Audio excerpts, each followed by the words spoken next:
हिरण्यकश्यप का संहार करने के बाद भी नरसिंह स्वामी का उग्र रूप शांत क्यों नहीं हुआ? प्रलय की तरह भयानक लाल अग्नि के गोले जैसी आंखों वाले नरसिंह को सबसे पहले शांत करने का साहस किसने किया और कौन आगे आया? आखिर महाविष्णु और शिव के युद्ध का कारण क्या था? देवताओं की प्रार्थना सुनकर नरसिंह स्वामी के क्रोध को रोकने के लिए स्वयं परम शिव ने जो सबसे भयानक और विचित्र अवतार धारण किया, उसका नाम क्या है? वीडियो बहुत ही रोचक होने वाला है, वीडियो को अंत तक जरूर देखें।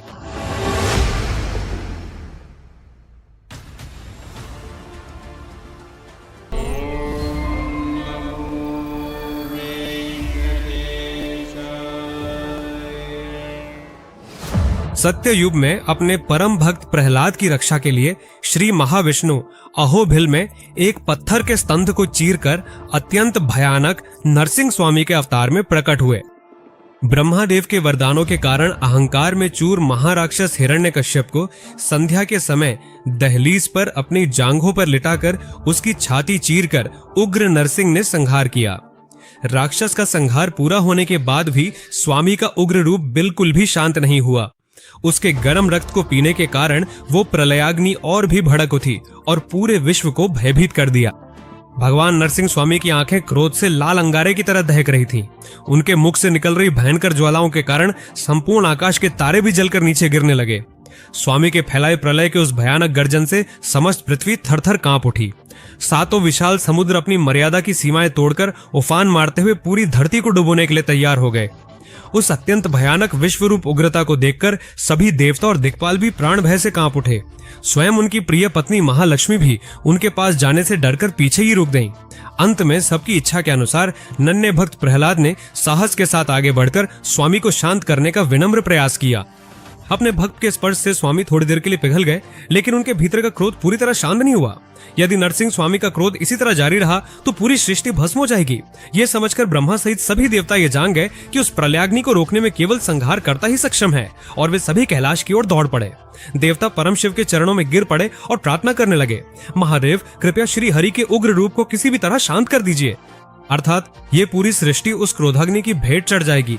ऐसा कहते हुए वे देवता आंसुओं के साथ प्रार्थना करने लगे। उनकी पुकार सुनकर शिव मुस्कुराए और समझ गए कि जब श्रीहरि इतने महाक्रोध में हैं, तब साधारण देवता के रूप में जाने से कोई लाभ नहीं होगा और वे उसे रोक भी नहीं पाएंगे। सृष्टि के विनाश को रोकने के लिए स्वयं परम शिव ने एक ऐसा भयानक, विचित्र और शक्तिशाली अवतार धारण किया जिसकी किसी ने कल्पना भी नहीं की थी। वही है शर्भेश्वर अवतार। शर्भेश्वर की उनका रूप इतना भयानक था कि वो आधा पशु और आधा पक्षी के मेल से बना एक महाभयानक विश्व रूप था। वो शरीर सिंह से भी अधिक पराक्रमी था। 8 मजबूत पत्थर जैसे पैर, नाक की जगह भयानक नुकीले दांत और आकाश को ढक देने वाले 2 विशाल पक्षी पंख उस रूप के अंग थे। शर्भेश्वर की आंखों में सूर्य, चंद्रमा और अग्नि की तेजस्विता चमक रही थी। उनकी एक ही बार की प्रलयकारी गर्जना से आकाश फट गया और तीनों लोकों में हलचल मच गई। शिव का ये उग्र शर्भ रूप कैलाश से निकलकर वायु वेग और मन की गति से धरती की ओर अहोबिलम के जंगलों की ओर एक ही झटके में दौड़ता हुआ आ गया। अहोबिलम के जंगलों में अब भी गरजते हुए, क्रोध में धरती को अपने नाखूनों से खोदते हुए उग्र रूप में खड़े नरसिंह के सामने आकाश से सीधे नीचे उतरे महाशर्भेश्वर। जब वे आकाश से नीचे उतर रहे थे, उनकी महारेखाओं से उठी हवा के झोंकों से वहां मौजूद बड़े बड़े पर्वत भी अपनी जड़ों समेत उखड़कर उड़ गए। शर्भेश्वर ने गंभीर स्वर में नरसिंह से कहा, स्वामी तुम्हारा अवतार का उद्देश्य पूरा हो चुका है, अब अपना उग्र रूप छोड़कर शांत हो जाओ, ऐसा उन्होंने जोर देकर कहा। लेकिन उस समय तक प्रलय जैसी उग्रता और विश्वव्यापी क्रोध में डूबे हुए थे नरसिंह स्वामी। वे किसी की भी बात सुनने की स्थिति में नहीं थे। उन्होंने उन बातों को स्वीकार नहीं किया। वे और भी अधिक क्रोधित हो गए। अपने रास्ते में आई शर्भेश्वर पर भयानक गर्जना करते हुए, जिन्हें कभी किसी के आगे सिर नहीं झुकाया, वही श्रीहरि महाक्रोध में शर्भेश्वर पर सीधा हमला कर बैठे। शर्भेश्वर ने अपनी 8 मजबूत टांगों से नरसिंह के शरीर को कसकर जकड़ लिया और अपने विशाल पंखों से उनके क्रोध को शांत करने के लिए उन्हें हिलने डुलने से रोकने की कोशिश की। शिव का उद्देश्य नरसिंह को घायल करना या मारना नहीं था। उनका मकसद केवल उनके क्रोध को अपनी शक्ति से नियंत्रित करके सृष्टि को विनाश से बचाना था। लेकिन किसी का खुद को बांधना या अपनी शक्ति को रोकना नरसिंह को बिल्कुल भी पसंद नहीं था। यही बात उन्हें और भी ज्यादा क्रोधित कर रही थी। क्या इस अनंत सृष्टि में कोई और शक्ति है जो उसे रोक सके?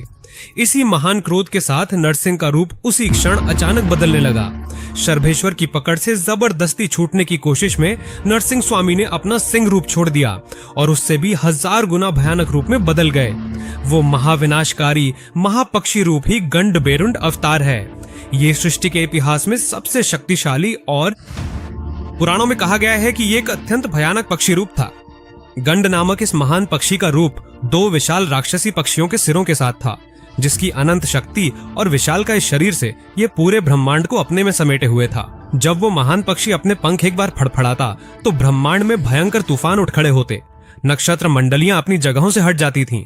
गंडभेरुंड पक्षी का मुंह इतना बड़ा था कि वो जब एक बार अपना मुंह खोलता तो पूरी पृथ्वी को एक ही ग्रास में निगल जाने जितना विशाल और प्रलयकारी था। उस पक्षी के दोनों सिरों में जो आंखें थीं, वे महाअग्नि गोलों की तरह जलती हुई अपने चारों ओर की हर चीज को अपनी दृष्टि की गर्मी से राख में बदलना शुरू कर दी। आमने सामने खड़े इन दोनों भयानक रूपों को देखकर देवता भी स्तब्ध रह गए। एक तरफ स्वयं शिव शर्भेश्वर के रूप में, दूसरी तरफ सिद्धि कारक विष्णु गंडभेरुंड के रूप में खड़े हो गए, जिससे सृष्टि का प्रवाह ही रुक गया। काल चक्र थम गया। अब असली प्रलय युद्ध आकाश में शुरू हुआ। शर्भेश्वर और गंडभेरुंड पक्षी एक दूसरे को चुनौती देते हुए आकाश में उड़ गए। गंडभेरुंड पक्षी अपनी 2 भयानक तेज चोंचों से सीधे शर्भेश्वर के पंखों को भेदने और चीरने के लिए वायु वेग से झपट पड़ा।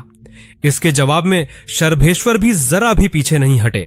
अपनी 8 वज्र के समान टांगों से उसने उस महान पक्षी के हमले को उतनी ही ताकत से रोका।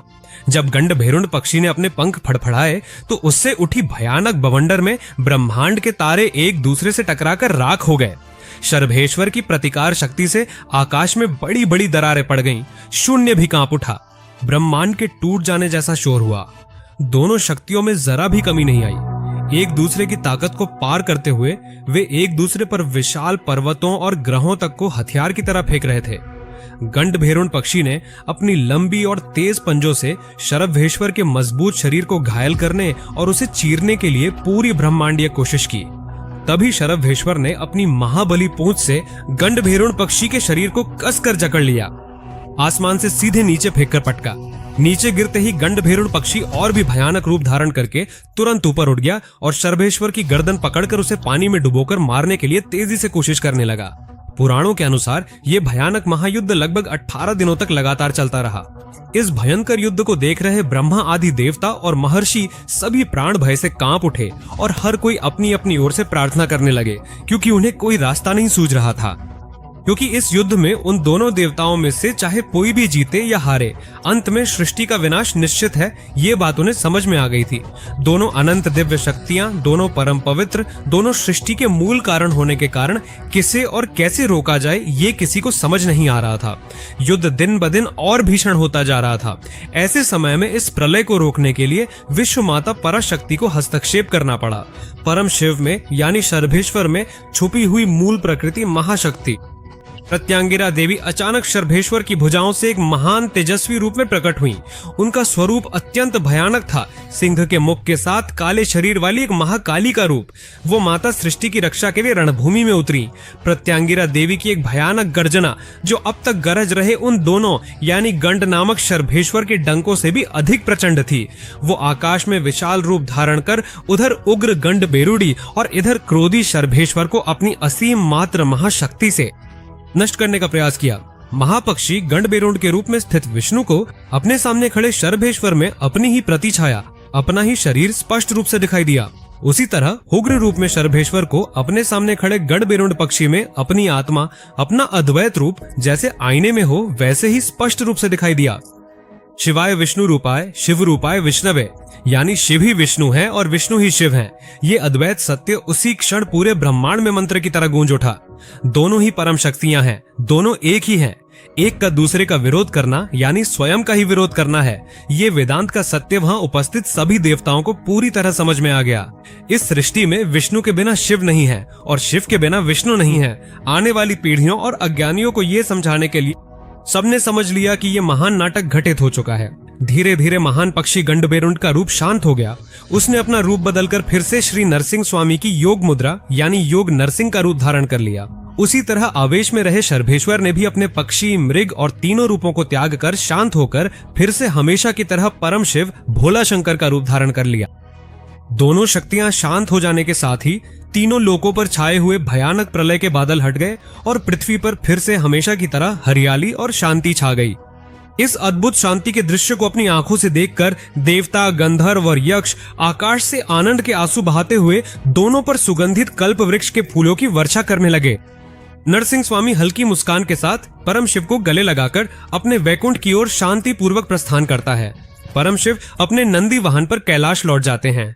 ये कथा केवल एक उग्र युद्ध की गाथा नहीं है, बल्कि ये स्पष्ट रूप से बताती है कि हमारे भीतर का अहंकार और क्रोध चाहे कितनी भी ऊंची स्थिति में क्यों ना हो, रास्ता भटकाकर विनाश की ओर ले जा सकता है।